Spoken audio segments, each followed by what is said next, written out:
Welcome to the Art of Franchise Marketing.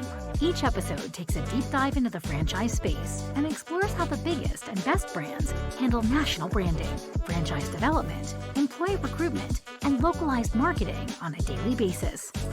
This podcast is brought to you by NetSertive, a localized digital marketing partner for franchise networks. NetSertive's Madeline Park talks shop with franchise executives to discuss what's working, what's not, and answers the question, what else can you be doing to excel at the art of franchise marketing?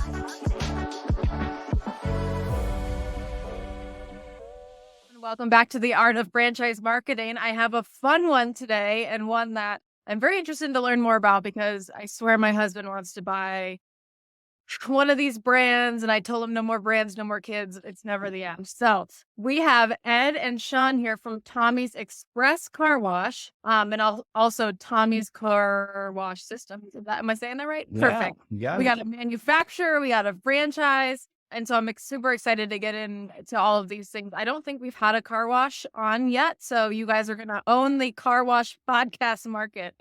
So before we get into that, Sean, I know you've got over 20 years of experience in the business. So talk to me about who you are, your pathway into franchising, and how you got to Tommy's. Yeah, thank you. So very happy to be on today. Really so happy to have us on a podcast. And I love franchising. So I wanted to start with that. And I think it's just my servant's heart. I love to help people. And franchising really embodies that. So for me, I started out really as an entrepreneur. I owned my own sign company back in 1993. When I got out of the service, I was in the Army as an Army Ranger and built that business up. I ended up selling it and doing some consulting work. And when I did my consulting work, that led me to walking into a sign company called Signorama. I was so naive at 24, 25 years old that I didn't even know it was a franchise. Long story short, I ended up running into a regional vice president for that company that connected me with the CEO of Signorama. And about a month later, we had a good conversation, and he convinced me that I should add franchising to my business acumen. And he said it was the best way to help people. And I really bought into that, and I got in at the ground level. So I started really as a marketing rep. So I was doing grassroots guerrilla marketing, helping franchisees build their business, going out, knocking on doors, cold calling. And so I did that for about 6 months and then became a regional vice president running 11 states in the Midwest to the central region of the United States. Helped about 90 franchisees become part of the system. And then about 2006, the CEO called me and said, "Hey, I'd love you to run the business. I want you to be the director of sales, oversee not only this brand, but we've got another brand that we're thinking about more." So picked up my family. I've got a wife and 3 kids who picked up from Columbus, Ohio, moved down to West Palm Beach, Florida. Wasn't part of the twist our arm on that one, and got down there and then helped the company grow. So I stayed in that role for about 7 years and then helped grow from really 2 brands to eventually 10 brands that we owned and operated in a couple of different markets, B2B to C, co-working, and food. So it was a fantastic experience to really get a good cross-section of what franchising was about, different investment levels. And then I ended up overseeing our international development as well and was in charge of 26 countries for development. So working with master license partners overseas, a lot of 4 a.m. calls and 10 p.m. calls to meet the Australian time and German time. But it was really great experience. And so while I was doing that, a gentleman that used to work for me worked for Tommy's. And he asked me multiple times, "Sean, come work for Tommy's." And I was like, car washes? I don't know. Of course, hadn't done my research, really didn't know a lot about the car wash industry other than I knew I liked to get my car washed. And as fate would have it, about 2 years ago, I was looking for the next chapter. I've been with the same company for 19 and a half years, really needed a change to use my skill set the most in a company. And I called my buddy up and he said, "Hey, it's weird timing, but we're looking for someone to be the vice president of franchise development for Tommy's, help really lead domestically and also internationally the company." And I had a call with Tom Essenberg, who's one of the founders of the company, and Alex Lemon, who's our CEO. And openly, Madeline, I was blown away. I was looking for 3 things in a great business. First, it had to be family owned. I like family owned businesses. They're very nimble. can make quick decisions and really have the best interest of the franchise partners at hand. Number two, I wanted something that had blue ocean opportunity. We have a massive amount of blue ocean opportunity with Tommy's. So there's so much opportunity we have across the world and in the US. And then lastly, I wanted a company that put the franchise partner first. And you'll see a difference. I called franchisees at my old job, and my new career is franchise partners. And that's really because Tommy's Express values the relationship with the franchisee as a partnership. So we don't have franchises, we have franchise partners. So that's what led me here. And I've been with the company for about a year and a half. Love every part of it, and happy to help direct the global expansion, both domestically and internationally. Sean, I think that's incredible. First, I want to say thank you for your service. I love when I have people that were in the armies, the Marines, what have you, because they really embody the following the systems to structure the community, which is why a lot of veterans make great franchisees, but also great franchisors as well. So that's really awesome. And I think that we're similar in that my passion is I can't be as good as I want to be unless I'm helping the next person. And you're right, in franchising, that's just what it is. And so now I just call myself a child of franchising because I was pulled into it out of college, and I don't think I can leave even if I wanted to. It's been really great. And we also have on here Ed. Ed is the first person that reached out from your company to talk shop. So Ed, how did you make your way to Tommy's, and what's your role there right now? I started with the company almost 2 years ago, and I came to the organization as a senior talent acquisition specialist. So when I started, we had 206 employees, and we grew the organization to 440. So a fantastic opportunity, terrific growth. We got it to a level that we felt we could really support where we were going with the growth and the trajectory of that growth. And Sean was really on it because he was like, man, the skills that Ed has and possesses could really benefit the franchise development team. And approached my boss, VP of HR, and said, what do you think? Let's ask Ed. So they asked me, and I'm like, heck yeah, let's give it a try. And it really was a fantastic use of my skills and abilities and trying to identify franchise partners. So that's how I came to the organization. But I'm going to kind of roll back a little bit further. We started franchising in 2016. My wife started with the organization as the third employee, Tommy's Express. Okay. And so my journey with Tommy's Express has really been about 7 years because we've had a ton of discussion. I think I've helped her and some development processes and things of that nature. So it's quite unique in how I came to know about Tommy's Express. And I'm just going to mirror what Sean said, which the quality of this family that's built this organization and the integrity behind them. It's just the type of organization I can get behind and say with confidence when I talk to people, this is a fantastic organization. It's going to support all partners. See, I love the thought behind the nimble, the quick decision making, the family owned, the private owned, because I started there, went to private equity, or back to private or to private equity, or back to family owned. And there really is something to be said for the quick decision making that private companies still have, even at larger scales. Because once you get into the board and a lot of partners, it takes the fun out of franchising. I'm sorry for anyone listening that takes offense to that. Being in that grind, hustle, and also just being able to call up one of the owners and say, I have this great idea, and have them just say, you got the credit card, go with it. It's just fun. It brings a lot of joy and excitement to franchising and to the franchisees themselves. So, Sean, we'll get a little bit deeper now. Tell me, I know you mentioned cross borders and everything. How many countries are you guys in? How many locations do you have? What's your mission around washing people's cars? Great question. Currently, we have 163 sites open washing cars, and that is, as Ed said, in 2017, we were starting franchising. And then currently, we have developments going on in Canada, France, Australia, and then we're looking at probably 4 more countries: the Netherlands, Finland, Argentina, and Belgium. So those will all be this year, probably by the fourth quarter, we'll be done with all those. But we've actually got a building going on in Canada and building going on in France. I was just on the call this morning with our French counterparts, and it was great. Our mission really, Madeline, is to serve the world with the best car wash technology and the best guest experience that we possibly can. That's our mission. We hold that true. Our vision is really to build the best car wash globally, like the best car wash brand, but we don't necessarily want to be the biggest. And I say that very humbly because we've got great franchise partners.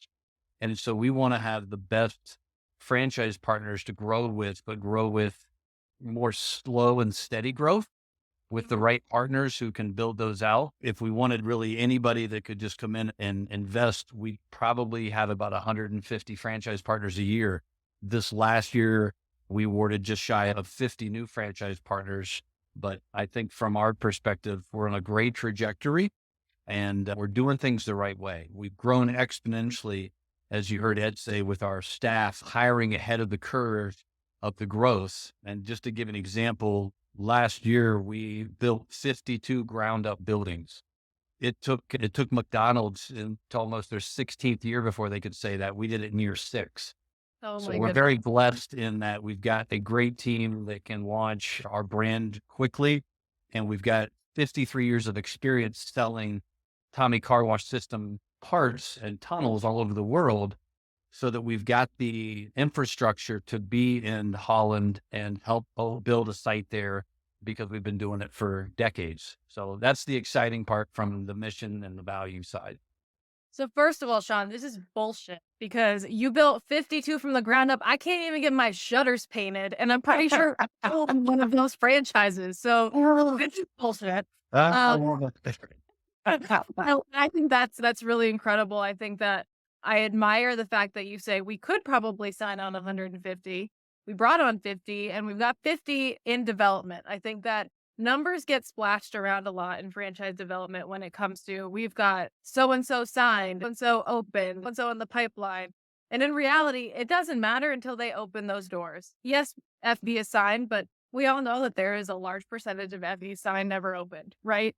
It really matters once they're in production. And the fact that you guys are not only clearly speed to lead, but speed to opening definitely speaks now volumes for your team. Now, talk to me about the 53 years in the manufacturing and the parts, because we know you have the franchise, which is not new, but newer. And then you've also got that part manufacturing. So how does that work? And how does it go back and forth with each other? And obviously standalone. Yeah, no, great question. 1969 is when June and Sonny Essenberg started really the car wash business. They were serial entrepreneurs. They did fruit stands, they did bowling alleys, they did oil transportation. These guys were hustlers and just great west side of Michigan and Holland. And in 1969, they found car washes is very interesting. They liked to tinker and mess with things. So they literally started the first car wash. I think they did 7 cars a day. And then they figured if they blew out the other side of the wash where they could drive it through, that they could get 70 cars a day.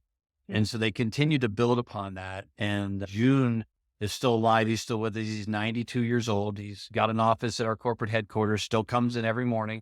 He has just the greatest servant's heart for people and just loves to help people. He's been great in leading kind of the charge with Tom Essenberg, who's second generation. Tom's got 50 years in the car wash business, was actually inducted into the International Car Wash Association's Hall of Fame.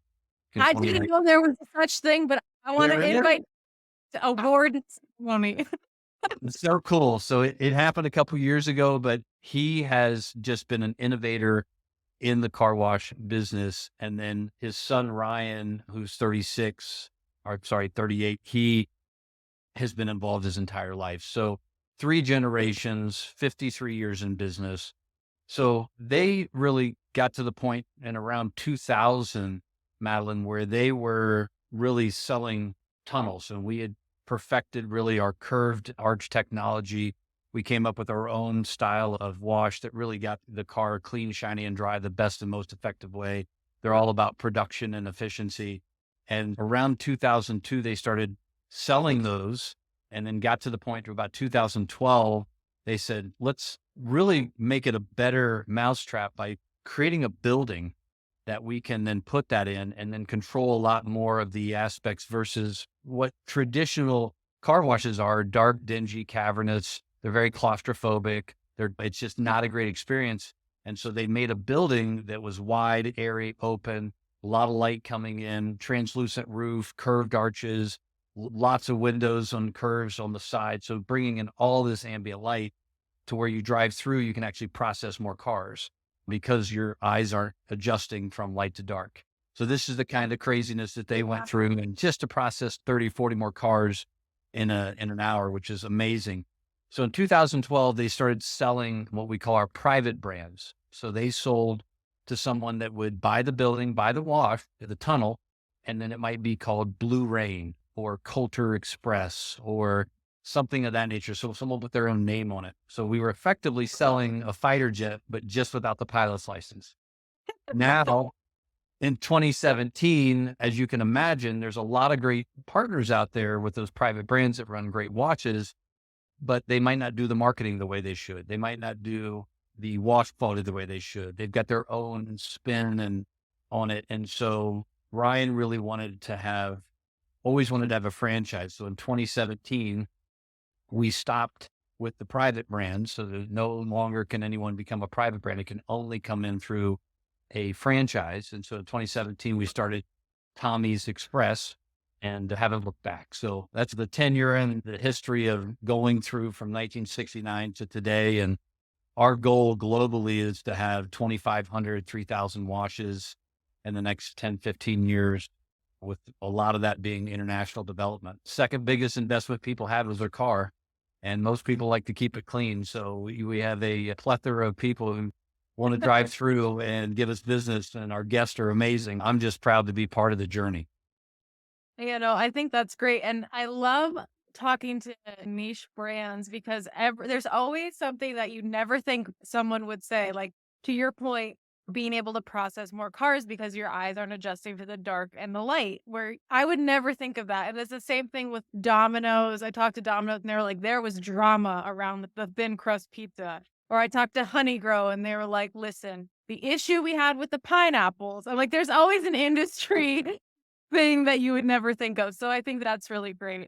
It's interesting that you guys were almost white labeling the Tommy franchise model and then went into franchise. They said no more.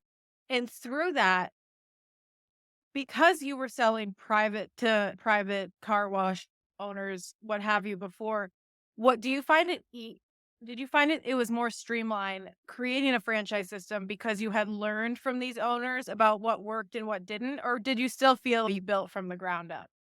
I think it's a bit of both. I think we've always been 5 years ahead of the competition when it comes to technology. I would say we're a technology company that's masquerading as a car wash. It's really the innovation, the technology. Ryan Essenberg is our chief innovation officer. So we're thinking about robotic arms to vacuum your car and through a conveyorized tunnel. So there's cool stuff that we're doing, but I would say we learned a lot of good lessons in probably that 5-year period that showed us that you always want something better for somebody else. And when they don't achieve that, you go, man, we want to control that more, because if we knew that the marketing was the same across the country, then they would get better results. If we knew that the launch was the same and the architects and all the stuff that we were doing from the ground up building were the same, then it would be much better. It would be faster build. Like, we're getting buildings up in 7 to 9 months from ground break. So that's how we're doing it once a week. We've got a grand opening basically, which is fantastic. But I think it was a little bit of both. Good learning from along the way, and then really focused on bringing the most value to the table for our royalty. Again, you heard my history. I've never seen another company putting as much support and effort and time and passion into making the franchise partner successful than I've seen at Tommy's. And we literally, all the things you would think about, oh yeah, I got to handle my Facebook page. No, we do that for you.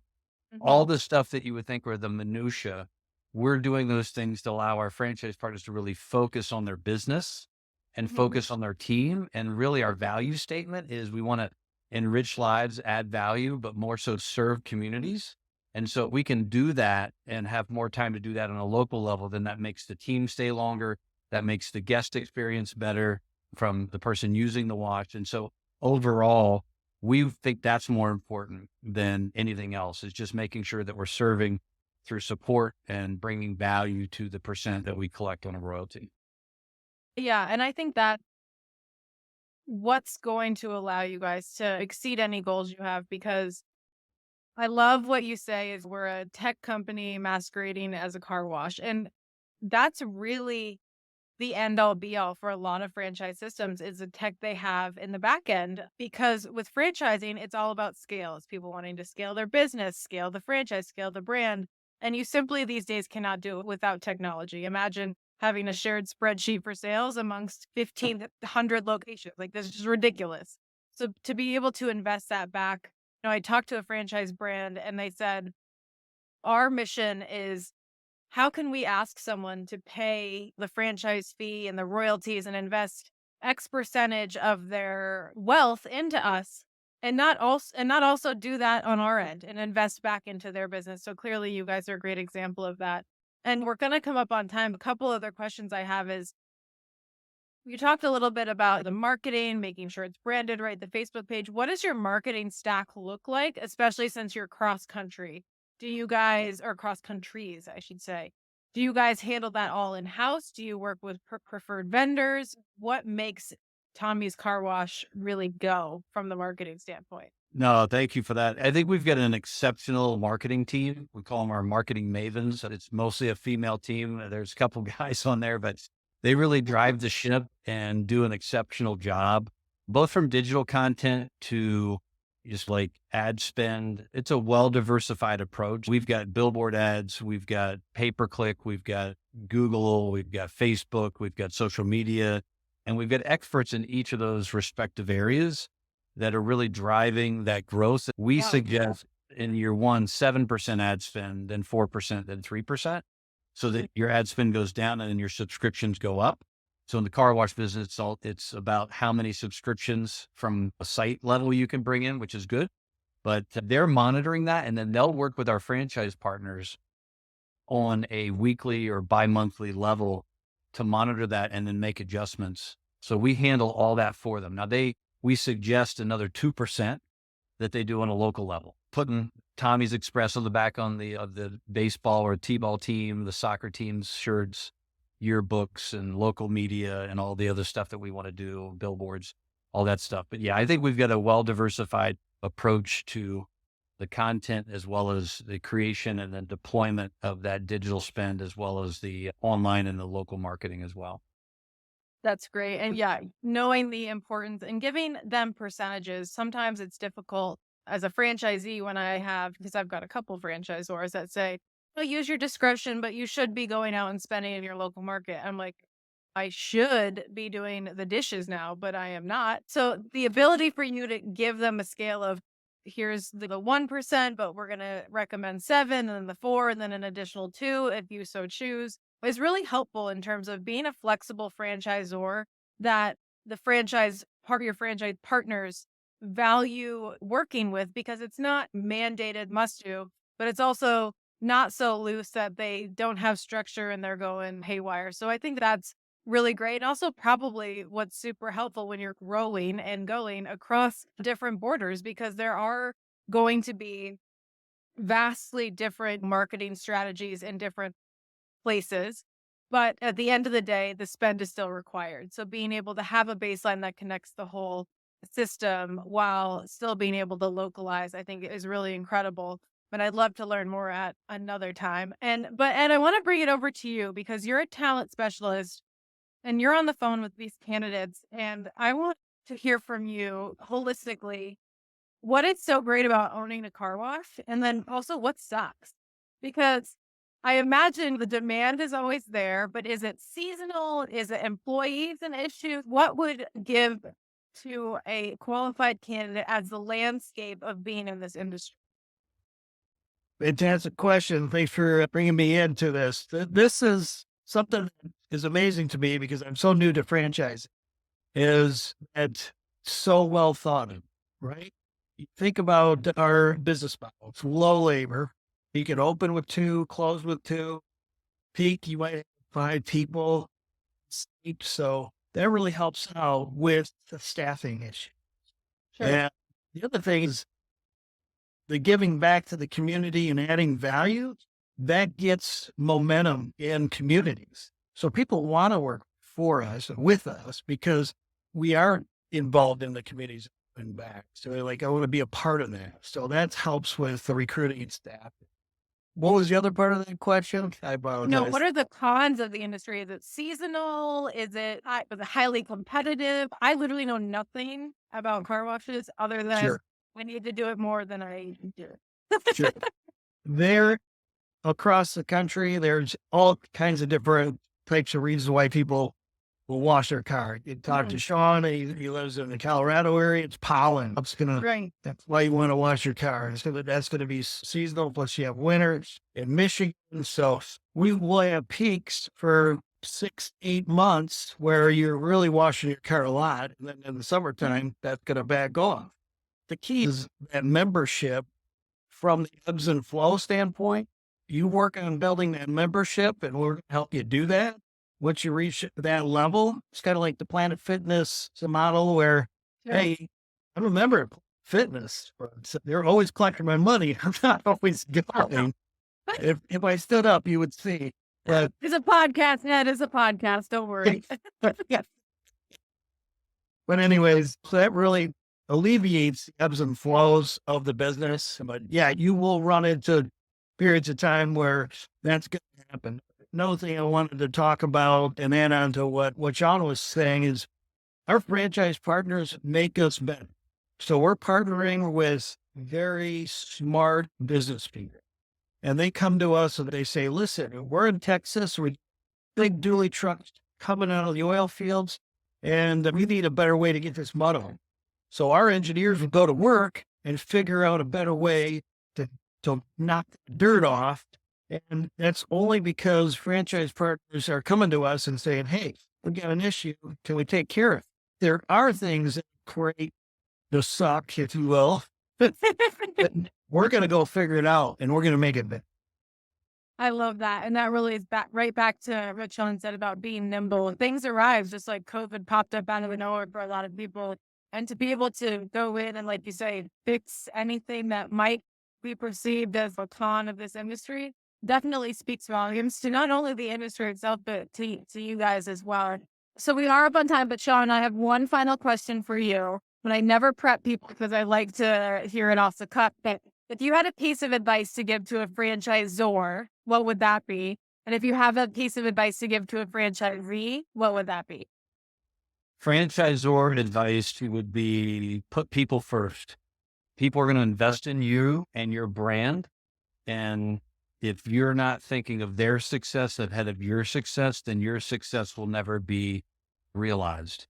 So you have to put people first as a franchisor. And I think there's a lot of people who get it right, and there's a lot of people who don't.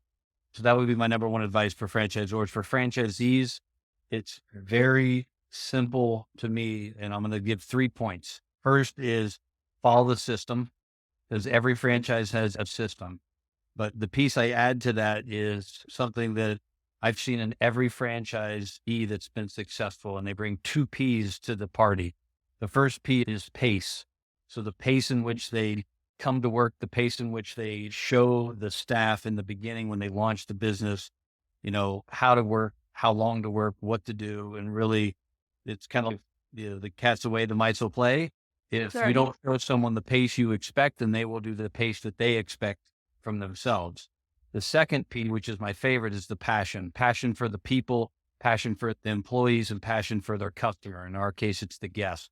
If you've got that passion and you show that passion, they will emulate that passion. So for franchisees, it's follow the system, bring the pace, have the passion, the rest will follow. The numbers always come if you do those things and do them well on a local level. I love that. Guys, thank you so much for joining us. I love this. To our listeners, you can link up with Ed or Sean on LinkedIn. You can visit Tommy's Express Car Wash near you. You can check out their franchising. Please don't tell my husband, because the next thing you know, we're going to own one. And then I'm going to be annoyed because we have another brand. But this is great. And we look forward to watching your growth. And of course, we're here to just be a support system and also learn from you guys. I think what you guys are doing is incredible. And we look forward to just keeping on. Thank you so much, Madeline. Thank you, Madeline.